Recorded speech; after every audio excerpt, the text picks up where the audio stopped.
Kalau semuanya jadi terharu. Saya pikir kenapa Bu? Kenapa nggak jadi PA-nya katanya? Nanti aja Bu dijadwal ulang. Saya bilang sekalinya. Bukan sekalinya mereka mendesak hari ini supaya bisa merayakan ulang tahun. Kami 10. Terima kasih bapak-bapak, ibu-ibu. Kalau bapak-bapaknya nggak ngizinin kan nggak mungkin ya ibu-ibunya bisa. Demi kebahagiaan seorang ibu-ibu ya, bukan harus menyetujuinya. Saya Itu betul. bersyukur, terima kasih tahun ini bisa merayakan ulang tahun bersama-sama dengan keluarga Sriman di Persekutuan 1. Kalau mungkin sebagian belum tahu, kami ini genap tahun ini bulan Mei kemarin 15 tahun ada di Kota Palangkaraya. Tahun 2007 kami ke Palangkaraya ini dari Bandung. Mereka sebagian sudah tahu, saya pernah bersaksi bahwa kami dulu di Bandung memang pelayan, tetapi kami bekerja berdua. Saya bekerja, suami saya bekerja, terlebih saya bekerja di perusahaan Jepang. Tetapi setelah Tuhan jamah kehidupan kami, setelah Tuhan sungguh-sungguh membuka pikiran kami bahwa tujuan hidup kami hanya untuk melayani Tuhan, akhirnya kami mengambil komitmen untuk melayani ke Palangkaraya tahun 2007. Sebenarnya 2 tahun itu ada bergumul, tapi akhirnya kami memutuskan untuk pindah ke tempat ini.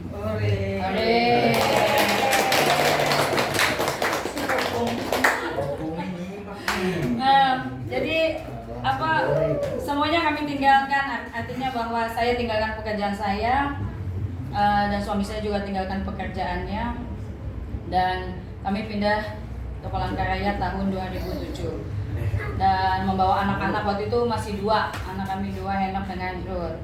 Nah, sekarang sudah 4, 2 di Bandung, 2 di Palangkaraya. Sudah 2. Tahun 2008 Tuhan kasih ujian bagi kami, rumah kami kebakar. Jadi hanya baju di badan sama mobil yang kami kebetulan bawa keluar waktu itu, karena ke rumah bapak, ke rumah orang tua setiap siang pokoknya main ke sana, sehingga ketika kami pulang rumah sudah rata hangus. Tapi puji Tuhan anjing kami aja bisa selamat gitu. Sebetulnya walaupun badannya terbakar setengah, tapi semua barang-barang yang kami bawa dari Bandung, dari hasil kerja kami tuh, mulai sampai dari dispenser kami bawa, semua pakaian atau barang-barang yang kami bawa semua itu habis terbakar. Saya pikir kenapa Tuhan, kami ini udah mutusin untuk komitmen melayani di sini, tapi kok langsung dihabisin semuanya ya, nggak ada lagi. Bahkan surat nikah, surat ijazah habis semua. Dan kami mengurus kembali semuanya itu. Tapi saya mengerti bahwa Tuhan mau membersihkan kami juga. Apa yang kami bawa itu Tuhan mau, istilahnya kami nggak mengandalkan tabungan kami atau uang cash yang kami punya waktu itu, atau barang perhiasan yang saya bawa, atau barang-barang yang saya bawa dari Bandung gitu. Tuhan mau bersihkan semua dari awal lagi, sehingga kami hanya betul-betul mengandalkan Tuhan. Jadi kami waktu itu masih menumpang bersama ibu dengan bapak di Jalan Aries itu. Kemudian kami terus melayani Tuhan. Memang ada suka keraguan gitu, betul nggak ini keputusan kami? Karena kami meninggalkan pekerjaan, meninggalkan semua yang kami miliki, yang terus terang saya bekerja di perusahaan asing yang sudah mapan gitu, yang artinya saya mengundurkan diri pun mereka cegah gitu supaya saya tidak, dan ditawarkan untuk saya memiliki posisi yang baru, tapi saya bilang enggak. Saya sempat bimbang juga akhirnya 2008 itu, tapi kemudian Bapak Gembala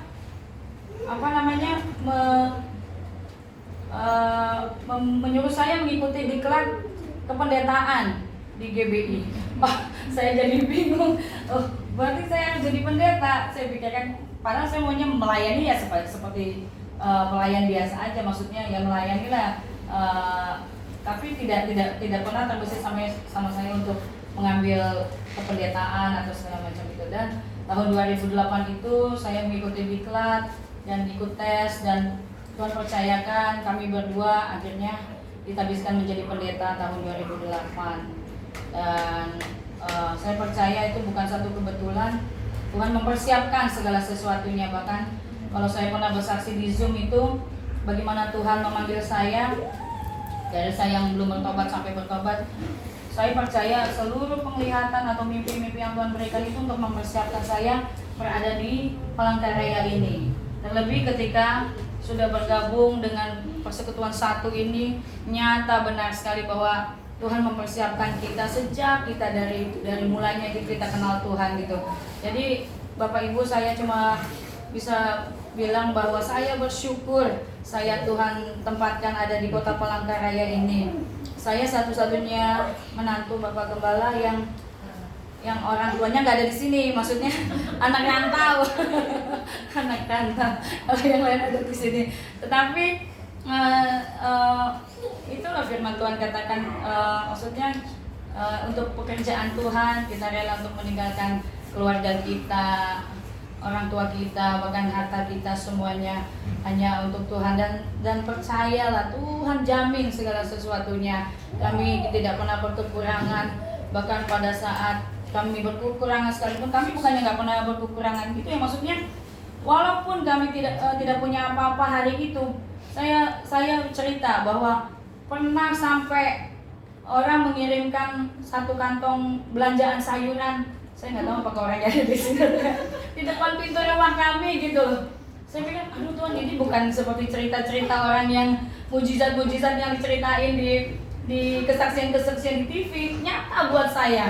Begitu kita nggak punya apa-apa, buka pintu pagi-pagi ada belanjaan, ada sayurnya, ada ikannya. Astaga, saya bilang, siapa yang taruh ini? Dan gak ada yang ngaku sampai hari ini. Jadi saya bersyukur Tuhan pelihara kami. Saya percaya itu karena rekan-rekan pelayanan yang ada di tempat inilah semuanya. Kami bisa bertahan sampai hari ini karena pemeliharaan Tuhan. Sempat juga dibilang sama Bapak Daniel pernah bekerja sebagai kontraktor, tetapi dalam hati terus terjadi peperangan, bagaimana ini, sepertinya bagaimana itu, bagaimana ini. Akhirnya kembali kami memutuskan untuk full time di dalam Tuhan, melayani sepenuhnya, dan membantu Bapak Gembala untuk mengelola sekretariat di gereja di tempat ini.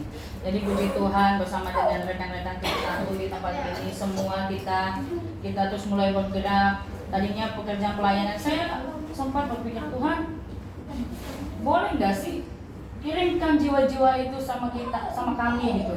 Padahal kita nggak bergerak gitu. Maksudnya kita nggak pergi. Kirimkan. Itu buat saya waktu itu seperti nggak mungkin kalau kita nggak jalan menginjili, kalau kita nggak pergi memberitakan Injil, mana mau jiwa-jiwa datang kepada kita kan? Itu seperti pengertian harfiah saya. Tapi ketika saya bergabung dengan tim satu ini, dengan persekutuan satu ini, sesudah kita terus berdoa, dan setelah kita jalan mengunjungi, akhirnya nyata betul bahwa jiwa-jiwa itulah yang datang kepada kita. Seperti Tuhan yang bilang gitu. Maksudnya ada bagian kita untuk kita kerjakan ketika harus berjalan, memberitakan Injil atau mengunjungi jiwa-jiwa. Tapi Tuhan juga mampu untuk mengirimkan orang-orang itu datang kepada kita. Itulah pengertian yang saya mulai dibukakan bahwa Tuhan tidak bisa terbatas dengan apapun. Kalau Dia sudah bilang ini yang kamu kerjakan, lakukan. Itulah sebabnya kita semua di tempat ini, apapun bagian kita hari-hari ini, apapun yang Tuhan sedang percayakan bagi kita, setia aja di dalam. Tuhan pasti angkat kita, Tuhan pasti promosikan kita, dan walaupun kesusahan yang kita alami itu nggak sebanding dengan kemuliaan yang akan nanti kita dapatkan, terlebih kita nanti di kerajaan surga. Segala penderitaan, sakit, penyakit, kesusahan, bahkan ketika orang tidak menganggap kita, menganggap kita remeh, menganggap kita tidak berarti, tetapi ingat bahwa ada kemuliaan besar yang Tuhan sediakan bagi kita nanti ketika kita hidup di dalam kekalahan bersama Tuhan Yesus. Saya bersyukur, terima kasih untuk semua yang sudah memfasilitasi. Tidak ada sedikit pun sumbangsi saya di sini. Saya bersyukur, mohon maaf karena keterbatasan kami tidak bisa membawa ibu bapak semua ke restoran yang mahal. Tapi kalau Tuhan berkati kami ya, ya doakan supaya semuanya bisa berjalan, supaya kami juga rindu memberkati ya, bukan hanya menerima tetapi juga memberi, memberkati kita semua. Puji Tuhan, itu aja. Terima kasih.